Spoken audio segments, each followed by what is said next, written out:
story is about Erzsebetvaros young adults. I wasn't living in Erzsebetvaros at the time when the project started, so I didn't want to be dishonest to put my opinion about the city, so I wanted to make interviews who genuinely lives here and get their real opinions and experiences. So the story started with interviewing and documenting in this way. So yeah, it's about the honesty, that how it started to evolve this way.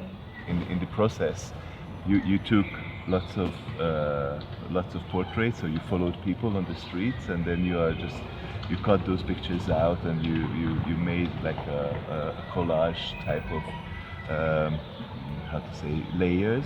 So tell me about this process of do we look at your work as images, or do we look at your work as separate stories, or do we look at it as an amalgamation of different photographs? So how do you relate to your work? So the project started as the first step with the interviews. So the interviews are collecting the stories, and with Bianca Chenki we were doing the interviews, and she was helping me, and we were at the beginning together. And we did the interviews, we chose specific stories which are kind of resembling the Erzsebetvaros more specific details and opinions. And then what we did was we went back to the spots where the stories happened. And we started to observe and like try to kind of empathize how could it happen, what would be the point of view, how could the people look like, and these kind of things. So we started to kind of collect their memories again. That's why the name of the exhibition is Recollected Layers. And the layer part, the explanation of the layer part is that our memories are layered and the city is layered. The type of people, the multiculturality, the age groups, the young people, the old people, like it's a very layered part of the city.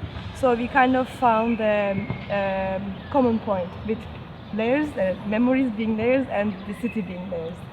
But it's also about learning a story and recreating it again to tell to someone else. And I think collages are the best medium for this, because it's all about your creativity and storytelling for the person who doesn't know the story.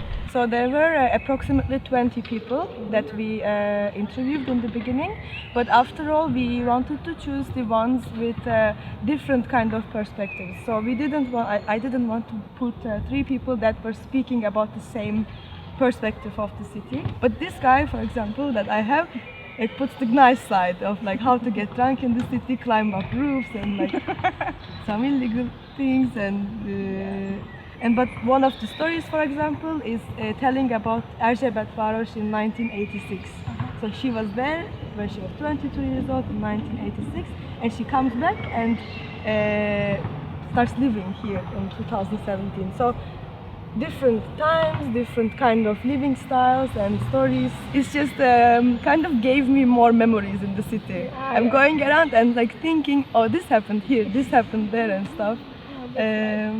It's really nice. It got me more involved in this part of the city. Exhibition is a window exhibition because, as I said, these stories are took place in the street. So it's an outside event that we are talking about, and each window has one story and one speaker that is the interview itself talking about his story. That I feel it's much more fitting as a concept to be a person who doesn't have any idea about the exhibition but just passes by and starts to hear random story and just looks over and like sees a story image collage going on. Because as I said in the beginning, like when these people have experiences in the city, we are also there. Maybe you were passing by next to him, or like maybe I was seeing the same person that he's talking about. So I think this is not a inside belonging kind of project. It's like already outside, and it should be kept outside, to be more with the people. Because for this kind of an approach, I think closed doors with like just like the option of going in or going out is not useful. There should be no options, like you should be exposed to these stories. So that's why the window exhibition is good, and it's corona free, so it's a win-win situation. What's her story? Just a little Yeah, so Short notice. she is a Turkish lady. She came here to Erzsebetvaros, let's say, in 1986 when it wasn't Erzsebetvaros actually. And she sees a New York cafe and she really like falls in love with the architecture and the how it's an author's place. You know, the artists and authors are like there and like they're producing their art. And she wants to take a picture of the building and she just starts to back up and she ends up on Doğan Utsa's corner to take a full picture, and then she wants to like live there in the future, to see this place every day when she wakes up.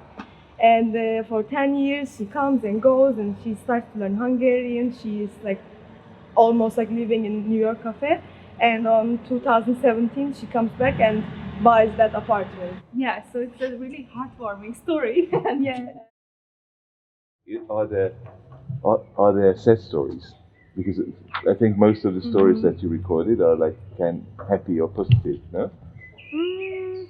I wouldn't say happy or positive to all of them, because that's funny, because I know the whole story, the 2 hours of talking, but you as an audience get the like 30 seconds of the audio part, which is honestly thinking about what is important that we should know about the city, like the personal sad stories about the city, or like personal objective stories, or like what happened there.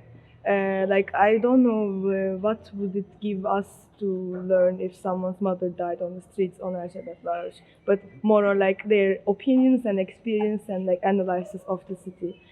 Because I briefly explained this piece from 1986, but in the audio part and the explanation she also gives some historical parts, how names changed in the city, how people stopped speaking German but started speaking English, like things like this historical elements. So there are also sad parts in her story, but I was aiming for another target.